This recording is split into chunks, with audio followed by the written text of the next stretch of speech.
Do songs ever come too easy that you think, oh, that can't be good because that was too quick? It's Not Over came too easy. Yeah. I did it, truthfully. Daughtry and I were backstage during the Idol tour. The bridge was the chorus. Two other writers came up with the whole song. They'd been chopping it for 3 years. And the bridge, the let it out, was the chorus. And Chris listened to it and he was like, that doesn't work. So his label wanted him to write something else, and he had heard the previous, so he was stuck. He couldn't come up with anything. So I just walked in, and we were getting ready to go on stage, and he goes, Ace, just sing whatever comes to mind. And in 15 minutes, he and I came up with It's Not Over. And we thought it'd be perfect for him because he's telling his fans, you know, we're singing cover songs right now, but this is just the beginning, so it's not over. And then we finished writing, we were about to go on the stage, and we said, well, hopefully it makes the album.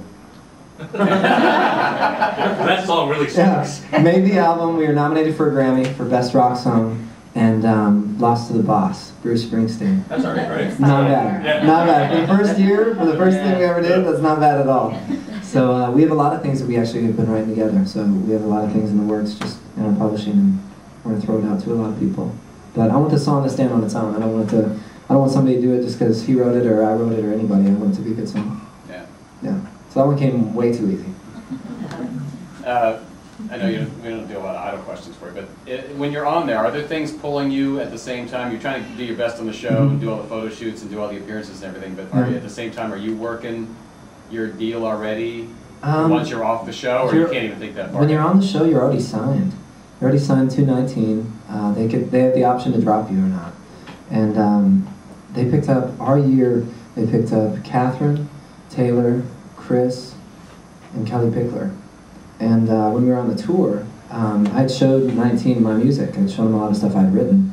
And they wanted to work with me. They wanted me to hook up with, they were like, give us a list of producers you want to work with and let us hook it up and do this, that, and the other. And I just felt like I needed to kind of get away. I was suffocating. And so I told them, I said, I really want to focus just on acting for a minute.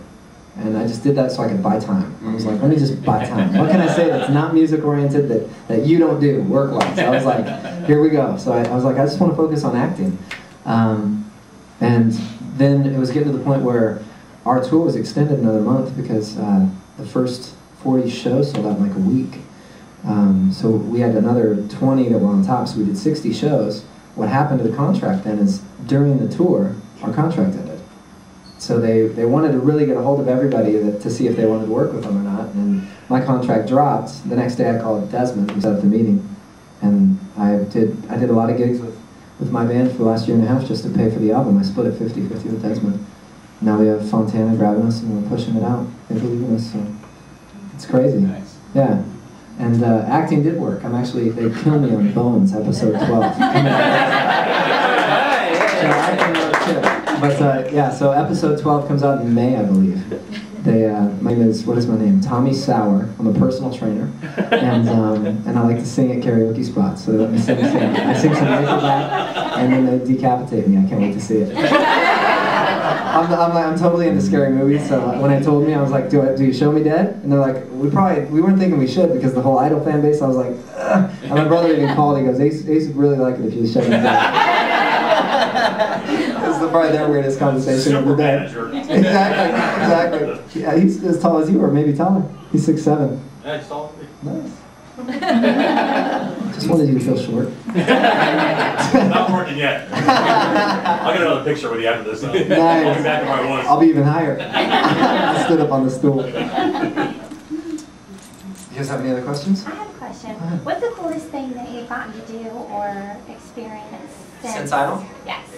I was on stage with Don Felder, Alice Cooper, and Tommy Shaw. And I got to perform with them during Alice Cooper's Christmas Pudding last year. And I was singing the background of Hotel California. And the Hell Freezes Over tour was my first tour that I ever went to, the first big concert I ever went to growing up, and it was at Mile High, Old Mile High. And I remember going to the bathroom, and it was those trough porta potties, and I sat there, and I was standing there, and the wall in front of me was... Sorry. Was it the hands? Sorry.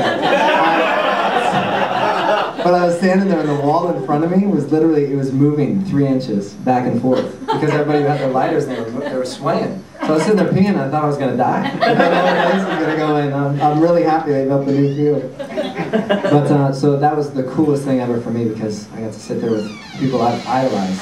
And I got to be with them and they totally just brought me under their wing, which was amazing for me. Yeah. That was the coolest thing. What are your other producers in the top 5? The other producers?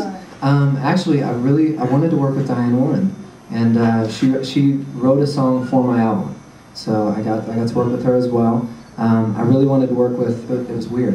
The top 4 were everybody on my album. Andreas Carlson I wanted to work with because he covered more of the dance vibe, and having a band, I still want to have that swing. And Maroon 5 has that swing, but I didn't want to have their swing. I wanted to have something a little different, so I wanted to see what we came up with, and we really crossed. When you listen to the album, we crossed where it's rock R&B, the whole thing. And Addicted, the first single, is right in the middle, and then the whole album takes you for a ride between the two. So we have songs with some live horns. On Addicted, we had a 30-piece string set in Nashville that recorded on it, and you don't really hear strings on an up-tempo song. Like a ballad, it's a given. It's like, okay, now it's time to cry. But like on an up-tempo where it's you got a lot of energy, it's just different. So I actually worked with the first 4 on my list out of 5. Nice. Yeah. And Brian McKnight was the one that I wanted to work with coming out of Colorado, and I knocked on his door to get into him when I was like 22. And they shut the door right in my face. Sorry, man. They shut the door right in my face, and then I said, just give me 30 seconds. And they let me sit in the studio listening, and I listened to Brian write a song with a European kid that was just doing his album. And then after like 2.5, 3 hours, Brian sits down at the piano and he starts playing. He's sitting there just playing everything. He's sitting there going, one, your dream come true. I'm sitting there just going, what the hell? What is he trying to do to me? I'm getting nervous, and he tried to get me nervous. And then right halfway through, I think he was doing Anytime after that, and he stopped and he goes, oh, you want to sing for me? Yeah. I was 22 years old, and I was nervous as all night, and I said, yeah. So it was like, that was my moment. That was the first defining moment for me. That was like the first audition for Idol. And I remember the first thing I sang, I could have sang one of my own songs, or I could sing something he knew. So I was like, well, here's something you know, just because it's on your album right now. And I figured if I could impress him with his own music, then I'd be okay. And what was the song I did? It was the, I've messed with him with another song the whole tour that we were on. But it was, hold on, wait a minute.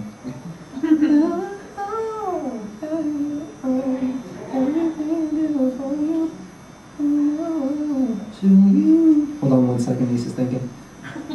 You're like, he's crazy. It was that one that goes, baby, everything I do it for you. Everything I say is true. I knew if I could sing it like him, he'd be like, why is this kid from Colorado, white kid from Colorado, singing like me? And that's exactly what happened. And he looked at his manager and he goes, Silas, figure this out. And that was it. So I got to meet him and work with him from there, and that helped me writing-wise, because I got to write with him for a long time, which was good. So then I took all that R&B stuff, and Run and Desmond made this album. So, yeah, it is crazy. How do you not, like, when you go to, like, meet somebody like that, and you're, so freaking nervous, how can you sing, like, and not be like, oh, just like cracking everywhere? I'm sure I've How do you like maintain control? It's go time. Like, I love that. That's what I live on. Knock, Xanax. I mean, that's what it is. When I grew up being the youngest and having so many kids, my parents were fighting just to make sure we ate, let alone had food. I had a food ticket every time I went to school just so I could get free lunches. Wow. Lived by the city, because we had so many people. Like, my parents were like, "Are they alive?" Like, that's all they cared about. So, I've always thrived on that. I had nothing to lose, or anything to lose. Right. So that's just my upbringing. Yeah. So I'm big on the giving back. So it's been a lot of fun. Totally.